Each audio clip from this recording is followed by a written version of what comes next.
మీరు కార్యకర్త నుంచి వచ్చి ఎదిగిరు బాగానే ఉంది, మీరు కౌన్సిలర్ ఉన్నోళ్ళు ఎంపీ అయిన బాగానే ఉంది, ఎంపీ అయిన వాళ్ళు కేంద్ర మంత్రి అయిన బాగానే ఉంది, మీ పరిస్థితి బాగానే ఉంది, కిషన్ రెడ్డిది బాగానే ఉంది. మరి కరీంనగర్ మున్సిపాలిటీ పరిస్థితి ఏముందని నేను అడుగుతున్నా. ఏం తెచ్చినవో ఏమి ఇచ్చినవో చెప్పు. మీటింగ్ పెట్టుడు కాదు, మీ జాతీయ అధ్యక్షుని తెచ్చుడు కాదు, ఢిల్లీ నుంచి ఏం నిధులు తెచ్చినవో లెక్క చెప్పు.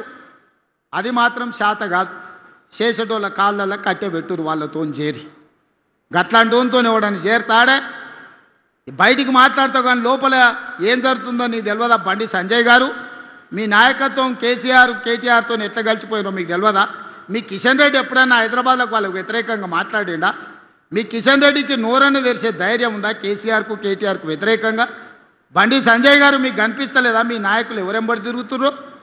అందుకే మిత్రులారా, ఇవాళ తెలంగాణ రాష్ట్రాన్ని అభివృద్ధి చేసుకోవాలన్నా, తెలంగాణ రాష్ట్రంలో మున్సిపాలిటీలకు నిధులు ఇవ్వాలన్నా ఇవాళ కాంగ్రెస్ పార్టీతోనే సాధ్యమవుతుంది. ఇవాళ సమస్యలు పరిష్కరించే బాధ్యత కాంగ్రెస్ పార్టీ తీసుకుంటుంది.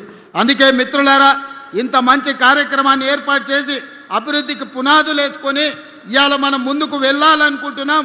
ఎవరు ఏమి దేరు, ఎవరు ఏమి ఇయ్యరు, ఎవరో వస్తారని ఏదో చేస్తారని ఎదురు చూడాల్సిన పని లేదు. మనకు సత్తా ఉంది, మనకు శక్తి ఉంది, తెలంగాణ రాష్ట్రానికి ఆదాయం ఉంది. ఈ ఆదాయాన్ని పేదలకు పంచిపెట్టి సంక్షేమ పథకాలతో పాటు తెలంగాణ రాష్ట్రాన్ని అభివృద్ధి చేసే బాధ్యత ఇందిరమ్మ రాజ్యంలో మా మంత్రివర్గం అంతా తీసుకుంటుంది. మీ అందరి సహకారం ఉండాలి. కరీంనగర్లో మీరు 8 మంది ఎమ్మెల్యేలను గెలిపిస్తే 50% పదవులు ఇచ్చినామయ్యా. 3 మంత్రులు ఇచ్చినాం, ఒక విప్ ఇచ్చినాం. ఇంతకంటే ఎక్కువ పార్టీ ఏమిస్తుంది మీరు చెప్పుర్రి? 8 మంది ఎమ్మెల్యేలను మీరు గెలిపిస్తే 3 మంత్రులు అయినారు, ఒక విప్ వచ్చిండు, 4 పదవులు ఇచ్చినాం. 2 ఎమ్మెల్యేలు జిల్లా పార్టీ ప్రెసిడెంట్లు అయ్యారు. మీరు ఎంత గెలిపిస్తే అంత మీకు సేవ చేసే అవకాశం పార్టీ తీసుకుంటుంది. పిండిని బట్టి రొట్టి ఉంటుంది, మా అక్కలకు బాగా తెలుసు. మీరు మా గడ్డి గాడిదకేసి మీరు ఆవు దగ్గర పాలు విండాలంటే కుదరదు. మీరు ఆ గాడిదలకు ఓటేసిందంటే వాళ్ళు చేసేది ఏం లేదు.